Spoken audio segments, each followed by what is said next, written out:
നമ്മുടെ ദൈവം സർവവ്യാപിയായ ദൈവമാണ്. യഹോവ സർവവ്യാപിയായ ദൈവമാണ്. യഹോവ ജീവനുള്ള ദൈവമാണ്. യഹോവ സത്യദൈവമാണ്. യഹോവ നിത്യദൈവമാണ്. അവൻ സ്വർഗത്തിലും ഭൂമിയിലും നിറഞ്ഞിരിക്കുന്ന ദൈവമാണ്. ഇപ്പോൾ നിങ്ങൾ ഈ വചനം കേട്ടുകൊണ്ടിരിക്കുമ്പോൾ അവൻ നിങ്ങളുടെ അരികത്ത് ഇറങ്ങി വരുന്ന ദൈവമാണ്. വചനം പ്രസംഗിച്ചു കൊണ്ടിരിക്കുന്ന എൻ്റെ അടുത്ത് എൻ്റെ വലം കൈക്ക് പിടിച്ചിരിക്കുമ്പോൾ തന്നെ അവൻ നിങ്ങളുടെ വലം കൈക്ക് പിടിക്കുന്ന ദൈവമാണ്. ഒരേ സമയത്ത് ഈ ലോകത്തിൻ്റെ വിവിധ കോണുകളിൽ പാർക്കുന്ന മനുഷ്യരെ അവൻ താങ്ങുന്ന ദൈവമാണ്. കൂടെ ഇരിക്കുന്ന ദൈവമാണ്. ദൈവം വളരെ അടുത്താണ്. നിങ്ങളുടെ ഹൃദയം നുറുങ്ങുന്ന ഇടത്ത് ദൈവമുണ്ട്. നിങ്ങളുടെ കണ്ണ് നനയുന്ന ഇടത്ത് ദൈവമുണ്ട്. ദൈവം വളരെ അടുത്താണ്. ഒരു കൈപ്പാടകലെ അല്ല, ഒരു കല്ലേറും ദൂരം അല്ല. നിങ്ങളുടെ ഹൃദയം തകരുന്ന ഇടത്ത് ദൈവമുണ്ട്. പ്രിയപ്പെട്ടവരെ, ദൈവം വസിക്കുന്നത് നിങ്ങളുടെ അകത്താണ്. ആകാശത്തെയും ഭൂമിയെയും ഈ ഭൂമിയിലുള്ള സകല ചരാചരങ്ങൾ സൃഷ്ടിച്ച ദൈവം നിങ്ങളുടെ അകത്ത് വസിക്കുന്നുണ്ട്.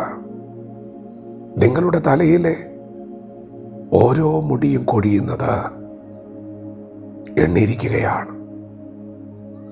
നിങ്ങൾ ശ്രദ്ധിക്കാത്ത, നിങ്ങളത്ര കാര്യമാക്കാത്തൊരു വിഷയം പോലും ദൈവത്തിൻ്റെ ശ്രദ്ധയിലുണ്ട്. അങ്ങനെയാണെങ്കിൽ ഒരു മറുപടിയും കാത്ത നാളുകളായി നിങ്ങൾ ഞരങ്ങുന്ന വിഷയം ദൈവം എത്രയോ അധികമായി ശ്രദ്ധിക്കുന്നുണ്ട്. പ്രിയപ്പെട്ടവരെ, ഒരു പക്ഷേ നിങ്ങളുടെ സമയം കടന്നുപോയെന്ന്, തീർന്നുപോയെന്ന് നിങ്ങൾക്കിന്ന് പകൽ തോന്നുന്നുണ്ടാകാം. അത് മനുഷ്യൻ്റെ ദൃഷ്ടിയിൽ സത്യമായിരിക്കാം. എന്നാൽ ഇന്ന് പകൽ കേട്ടുകൊള്ളുക, ദൈവത്തിൻ്റെ സമയം കഴിഞ്ഞിട്ടില്ല. അത് വരുന്നുണ്ട്. തെറ്റിയിട്ടില്ല. അത് തക്ക സമയമാണ്. അത് കുറിച്ചു വച്ചിരിക്കുന്ന സമയമാണ്. ദൈവം അത് വെളിപ്പെടുത്താൻ പോവുകയാണ്. ദൈവം സർവവ്യാപിയാണെങ്കിൽ, അവൻ നിങ്ങളുടെ അടുത്തുണ്ടെങ്കിൽ, ഹൃദയം തകരുന്ന ഇടത്തുണ്ടെങ്കിൽ,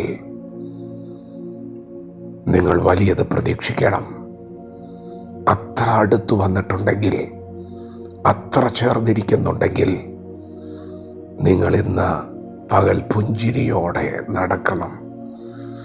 നിങ്ങൾ പറയണം, എന്നെ നന്നായി അറിയുന്ന ഒരുവൻ എൻ്റെ ഹൃദയം തകരുന്ന ഇടത്തുണ്ട്, വളരെ അടുത്തുണ്ട്. അവൻ കണ്ണുണ്ടെങ്കിലും കാണാത്ത, ചെവിയുണ്ടെങ്കിലും കേൾക്കാത്ത, വായുണ്ടെങ്കിലും സംസാരിക്കാത്ത ഊമ വിഗ്രഹമല്ല. അവൻ എന്നെ സ്നേഹിക്കുന്ന എൻ്റെ പിതാവാം ദൈവമാണ്. മനസ്സലിവുള്ള പിതാവാണ്. അവൻ എൻ്റെ ആദ്യവും അന്ത്യവും കാണുന്ന ദൈവമാണ്. അവൻ എനിക്ക് വാക്ക് തന്ന ദൈവമാണ്. അവൻ പറഞ്ഞത് നിവർത്തിക്കുന്ന ദൈവമാണ്. അതെ, എൻ്റെ ദൈവത്തിൻ്റെ സമയം വരുന്നു.